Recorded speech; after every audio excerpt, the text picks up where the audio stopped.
जय हिंद बच्चों।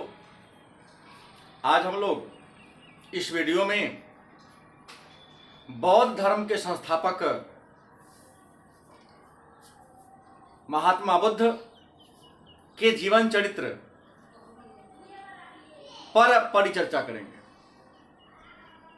महात्मा बुद्ध, जिन्हें गौतम बुद्ध के नाम से भी जाना जाता है, इनके बचपन का नाम सिद्धार्थ था। इनका जन्म 563 ईसा पूर्व में नेपाल के तराई के कपिलवस्तु गणराज्य के लुम्बिनी नामक गांव के आम्रकुंज में हुआ था। इनके पिता का नाम सुदोधन, जो कपिलवस्तु गणराज्य के प्रधान थे, और माता का नाम महामाया, जो कोलिय वंश की राजकुमारी थी। इनका नाम सिद्धार्थ इसलिए रखा गया क्योंकि बड़ी सिद्धि के बाद, बड़ी मन्नत के बाद इनका जन्म हुआ था। इनके जन्म के अवसर पर कौंडिन्य और काल नयनी नामक पंडितों ने यह भविष्यवाणी किया था कि यह बालक या तो चक्रवर्ती राजा बनेगा या महान सन्यासी बनेगा। चूंकि बड़ी मन्नत के बाद इनका जन्म हुआ था, सुदोधन के एकमात्र संतान थे ये। पिता को बड़ी चिंता हो गई। जन्म के 7 दिन के बाद इनकी माता महामाया की मृत्यु हो गई। माता के मृत्यु के बाद इनका पालन पोषण इनकी मौसी प्रजापति ने किया था। चूंकि प्रजापति का जन्म गौतम कुल में हुआ था, इसलिए उनको प्रजापति गौतमी या महाप्रजापति गौतमी के नाम से जाना जाता है। मतलब महाप्रजापति गौतमी सिद्धार्थ के भी माता थे। एक राज परिवार में सिद्धार्थ का जन्म हुआ था, अतः इनको उचित शिक्षा दीक्षा दी गई। इतिहासकारों के अनुसार सिद्धार्थ को पढ़ाई लिखाई में रुचि नहीं थी। पढ़ाई लिखाई के दरमियान जब भी इनको मौका मिलता, यह जम्मू वृक्ष के बगल में, जम्मू वृक्ष के नीचे, घर के बगल में जामुन का एक पेड़ था, जम्मू वृक्ष के नीचे ध्यानमग्न हो जाते। इनके इस विचार से दुखी होकर इनके पिता, सिद्धार्थ के पिता सुदोधन ने 16 वर्ष की अवस्था में शाक्य कुल की एक कन्या, शाक्य कुल में सिद्धार्थ का जन्म हुआ था। गौतम गोत्र में जन्म हुआ था, राजपूत जाति के थे। तो शाक्य कुल की एक कन्या यशोधरा से सिद्धार्थ का विवाह 16 वर्ष की अवस्था में करा दिया गया। यशोधरा को हम बिंबा, भद्रकच्छा और गोपा नाम से भी जानते हैं। विवाह के उपरांत इन्हें एक पुत्र की प्राप्ति हुई। पुत्र की प्राप्ति से इनके मन में किसी प्रकार की प्रसन्नता नहीं हुई, और बड़ी दुख से इन्होंने अपने पुत्र का नाम राहुल रख दिया। एक और माया, एक और रुकावट। राहुल के जन्म के बाद सिद्धार्थ के पिता सुदोधन ने कपिलवस्तु गणराज्य का युवराज घोषित कर दिया, और युवराज घोषित होने के बाद यह राज्य भ्रमण के लिए निकले। कहा जाता है कि राज्य भ्रमण के दौरान सिद्धार्थ ने मानव जीवन की 4 अवस्थाओं को देखा। पहली अवस्था में इन्होंने एक बूढ़ा व्यक्ति को देखा। दूसरा दृश्य, इन्होंने एक बीमार को देखा। तीसरा दृश्य, इन्होंने एक मृत व्यक्ति को देखा। इन तीनों ही दृश्य को देखकर इनके मन में बड़ा दुख उत्पन्न हुआ। इन्होंने यह तीनों दृश्य को देखकर यह पाया कि मानव के जीवन में केवल कष्ट ही कष्ट है। लेकिन चौथा दृश्य, इन्होंने एक सन्यासी को देखा जो प्रसन्न मुद्रा में भ्रमण कर रहे थे।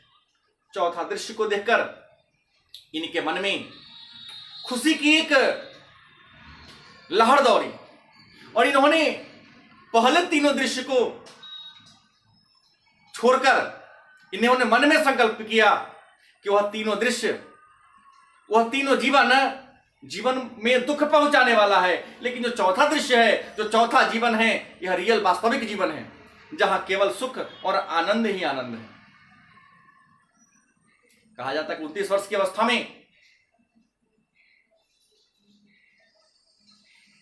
अपने पुत्र राहुल और पत्नी यशोधरा को सोया हुआ छोड़कर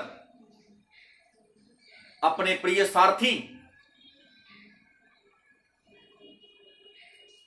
छंदक, चन्ना भी उसे कहते हैं, और प्रिय घोड़ा कंटक की सहायता से 29 वर्ष की अवस्था में घर को त्याग दिया।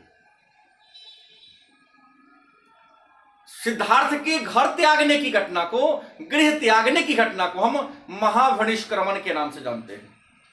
और सिद्धार्थ ने 29 वर्ष की अवस्था में गृह का त्याग किया था। गृह त्याग के बाद यह वैशाली पहुंचे और इनका जो पहले गुरु थे वह वैशाली के अलार कलाम थे।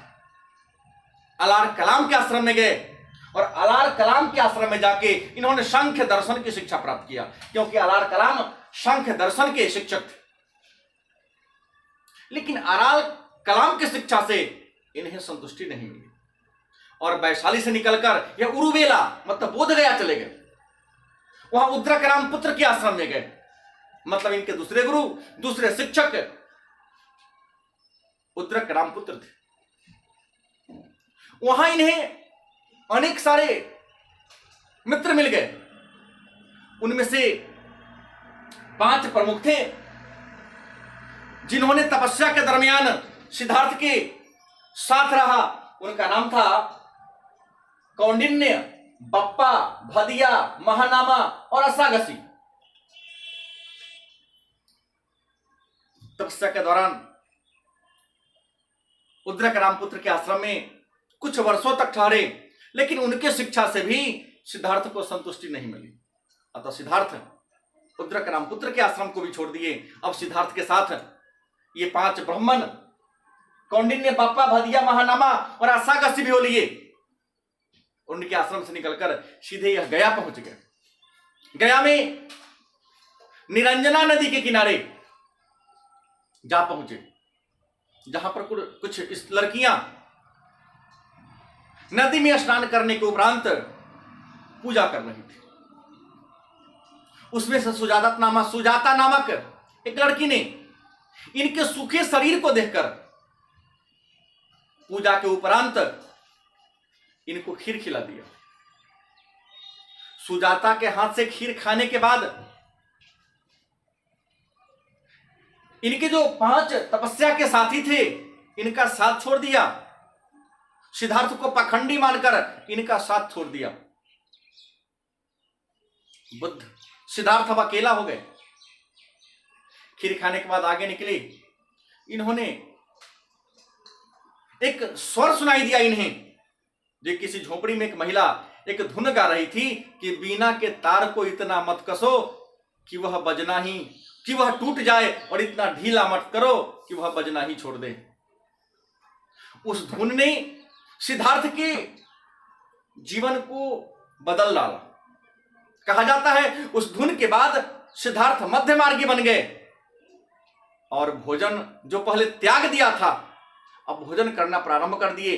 और निरंजना नदी, जिसको वर्तमान में फल्गु नदी के नाम से जानते हैं, इसी नदी के किनारे हमारे हिंदू धर्म में माता पिता या दादा दादी के मरने के बाद लोग पिंडदान करने जाते हैं। उसी फल्गु नदी के किनारे, वर्तमान फल्गु, उस समय के निरंजना नदी के किनारे पीपल के वृक्ष के नीचे, उस पीपल के वृक्ष को हम बट वृक्ष या बोधि वृक्ष के नाम से भी वर्तमान में जानते हैं, बैठ गए। तपस्या के 7वें सप्ताह मतलब 49वें दिन इन्हें परम ज्ञान की प्राप्ति हो गई। इनके ज्ञान प्राप्ति की घटना को हम संबोधि के नाम से जानते हैं। और ज्ञान प्राप्ति के बाद सिद्धार्थ बुद्ध और तथागत के नाम से प्रसिद्ध हुए। भारत के इतिहासकार इन्हें लाइट ऑफ एशिया, एशिया की रोशनी या एशिया के प्रकाश के उपनाम से जानते हैं। ज्ञान प्राप्ति के बाद बोध गया में, जो गया में इनको ज्ञान को मिला था, बुद्ध को, सिद्धार्थ को गया में ज्ञान मिला, इसलिए गया का नाम पड़ गया बोध गया, मतलब ज्ञानी गया, बुद्धिमान गया। गया में ही इनको 2 बंजारा मिला, नाम था तपस्सु और भल्लिक। इन्होंने अपना पहला शिष्य तपस्सु और भल्लिक को बनाया और गया से निकले और सीधे उत्तर प्रदेश के बनारस में जा पहुंचे। बनारस के सारनाथ, बनारस जिला के सारनाथ में जब पहुंचे तो ही तपस्या के 5 साथी कौंडिन्य, बप्पा, भदिया, महानामा और असागसी से मुलाकात हुई। सिद्धार्थ मतलब बुद्ध के चेहरे के तेज को देखकर यह 5 समझ गए कि इन्हें सत्य की प्राप्ति हो गई। इसी 5 को सारनाथ में ही बैठाकर इन्होंने अपना पहला सामूहिक धार्मिक उपदेश दिया। बुद्ध के द्वारा सारनाथ में दिया गया प्रथम सार्वजनिक धार्मिक उपदेश को हम धर्म चक्र प्रवर्तन के नाम से जानते हैं। मतलब बुद्ध ने अपना पहला धार्मिक उपदेश उत्तर प्रदेश के सारनाथ में दिया था और सारनाथ उत्तर प्रदेश के वाराणसी जिला में पड़ता है। और यहीं पर बुद्ध ने अपने इन 5 शिष्यों के साथ एक संघ की स्थापना किया जिसे बौद्ध संघ के नाम से जानते हैं। और इस बौद्ध संघ की सहायता से ही इन्होंने 80 वर्ष की अवस्था तक विभिन्न महाजनपदों में घूम घूम करके धर्म का प्रचार प्रसार किया। बुद्ध की धर्म प्रचार की भाषा पाली थी। बौद्ध संघ में प्रवेश करने वाली जो पहली महिला थी वह प्रजापति गौतमी, और बुद्ध ने प्रजापति गौतमी को अपने प्रिय शिष्य आनंद के कहने पर शामिल किया था। बुद्ध के सबसे प्रिय शिष्य आनंद थे और दूसरे प्रिय शिष्य उपाली थे। तो आनंद के कहने पर इन्होंने प्रजापति गौतमी, जो इनके पालन करने वाली माता थी, इनकी मौसी थी, संघ में प्रवेश किया। 80 वर्ष की तपस्या के उपरांत 483 ईसा पूर्व में यह वर्तमान उत्तर प्रदेश के देवरिया जिला में उस समय के कुशीनगर महाजनपद में पहुंचे। मल महाजनपद की राजधानी कुशीनगर पहुंचे, जहां चंदू नामक सुनार ने, संभवतः कुछ इतिहासकार लिखते हैं, सुअर का मांस खिला दिया। इससे इनको उदर विकार, पेट की बीमारी पड़ गई और पेचिश नामक बीमारी से ग्रसित हो गए। और पेचिश नामक बीमारी से ही यह 483 ईसा पूर्व में महात्मा बुद्ध की मृत्यु हो गई कुशीनगर में। कुशीनगर में इनकी मृत्यु हो गई और कुशीनगर में ही मल्ल जनजाति के लोगों ने इनका अंतिम संस्कार किया। महात्मा बुद्ध ने सबसे ज्यादा वास ठहराव और सबसे अधिक उपदेश श्रावस्ती में दिया था। और महात्मा बुद्ध के जीवन से संबंधित सबसे महत्वपूर्ण बात कि विवाह को छोड़कर इनके जीवन की सभी घटनाएं पूर्णिमा को ही घटी थी। संयोग कि विवाह को छोड़कर इनके जीवन की सभी घटनाएं पूर्णिमा को ही घटी थी। और इनके जीवन से संबंधित कुछ प्रतीक चिन्ह है, जैसे हाथी बुद्ध के गर्भ में आने का प्रतीक है। मतलब बुद्ध जब अपने मां के गर्भ में थे तो बुद्ध की माता महामाया हमेशा हाथी को देखती थी। तो मतलब हाथी महात्मा बुद्ध के या सिद्धार्थ के अपने मां के गर्भ में आने का प्रतीक है। कमल इनके जन्म का प्रतीक है। कमल बुद्ध के जन्म का प्रतीक है। साढ़ बुद्ध के यौवन मतलब जवानी का प्रतीक है। घोड़ा गृह त्याग का प्रतीक है, मतलब घोड़ा की सहायता से ही घर छोड़े थे, और गृह त्याग के बाद बुद्ध यति मतलब सन्यासी कहलाए, गृह त्याग का प्रतीक है। पीपल ज्ञान प्राप्ति का प्रतीक है, पीपल कहो या बट वृक्ष कहो,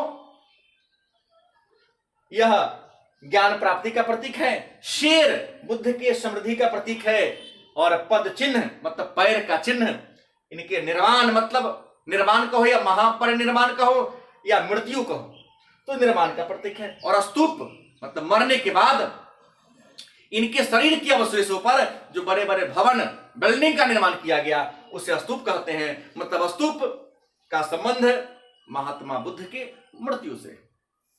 ये था महात्मा बुद्ध और उनके जीवन चरित्र, इनके उपदेश और इनसे संबंधित जो अन्य सारे तथ्य हैं इसके बारे में चर्चा हम लोग अगले वीडियो में करेंगे। धन्यवाद।